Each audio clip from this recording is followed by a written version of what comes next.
we have in the heavyweight division, Tom Aspinall versus Alan the Black Samurai Baudot, who is moving up from the light heavyweight division for this fight.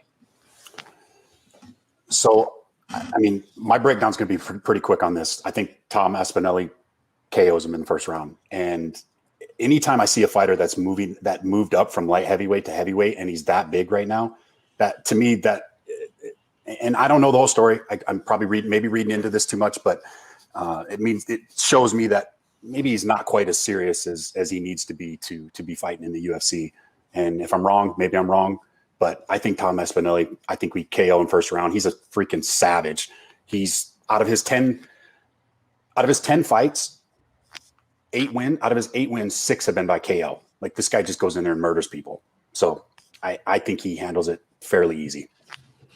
For sure. Yeah, no, Tom Aspinall, 8-2, 27 years old. He most recently knocked out Jake Collier, if you guys don't remember that. He's actually a Brazilian Jiu-Jitsu black belt himself. Haven't seen it really yet, but he's very powerful striker, strong right cross. He's definitely the more technical striker in this matchup against Alan Baudot. He's 8-1, 6-4. He's on a 2-fight win streak himself. He's got very unorthodox, very flashy, wild striker, but super entertaining. Looking forward to this fight. He's got some nice inside leg kicks, good front kicks, likes to throw those looping hooks that do leave him exposed. So, he's got to be careful against Tom here. And something I thought was pretty interesting was that a prop bet for Tom Aspinall was plus 800 for a submission victory against Allen. So I think that could happen because, that's the path of least resistance if he wants to take it there. He probably just wants another highlight reel KO, but I'm just saying, potentially, because obviously Allen's going to want this fight standing. But if he wants to take it to the ground and submit him, I think, that's definitely an option there. Maybe even a first round submission. So that's like plus 1,600, I believe. But definitely taking Tom probably in the first round. So you might want to look at the under. I believe it's under 1.5 for the over and under. Definitely going Tom either via TKO or KO in the first, or maybe even a submission in the first. I don't know. Whichever way he really wants to do it, I think he has the ability to do that. So I'm just going to ask a question. Does Tom Aspinall have like naked pictures of Dana White or something? How does he keep getting these overweight dudes that used to fight at lower weight classes that balloon up and then he gets to fight them at heavyweight? Jake Collier was like, that was like the most unfair thing I've seen in the UFC ever, maybe. He weighed him with a shirt on. Dude, the guy that we talk, I remember one guy's like, bet the house he sleeps him in under a minute. Sure enough, 40 seconds into it, that dude, Jake Collier's face down, up on the ground. And I feel like this is the same thing all over again. This guy's exciting. He's whatever, but dude, like Jason said, you guys, Tom's a murderer, and he's in there to do one thing: it's seek and destroy. And until he starts getting some legit competition in there, that's what he's gonna do. He smashes him, minute and a half, maybe. I'll try and make it last a minute and a half, 2 minutes. This one's gonna end in KO fast and bad. I don't usually say this because I try to be as respectful as possible to the professional fighters, but I don't know why this fight got made. I don't know who made this.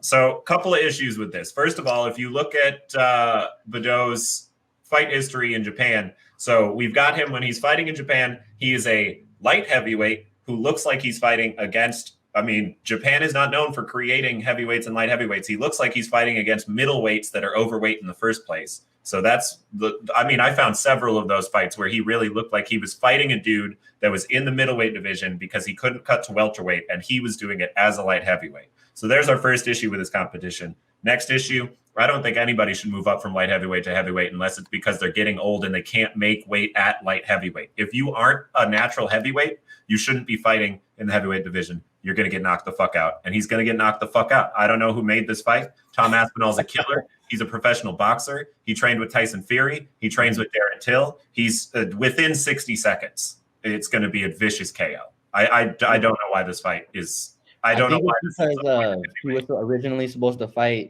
Sergey Spivak, and then I think this is a late replacement. So I think that's why. Oh, Baudot is a late replacement. Okay. Yeah, I believe so. So that's what I think. But yeah, no, he's there. He's on a platter for him again. No, for sure. Spain's not that far. Call Juan Espino or something. I mean, Jesus, I don't know why we're doing this one. I hate this matchup so much. Not as bad as the Jake Collier one, but it's the same thing. Yeah, if you're addicted to betting large amounts of money on favorites, this is going to be the one that I would feel the surest about. I don't see. I mean, bet the house on under 180 minus 180. Absolutely. And wait for the odds to come out for him to win by knockout in the first round. You might even get like even money. Yeah, if that was an over under bet, I'd take under 1. Yeah, it's free money. It's free money. Yeah. Honestly.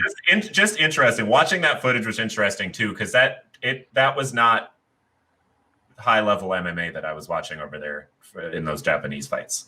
Really? I didn't think. I'm flabbergasted. Yeah. Yeah. Who knew? Who knew?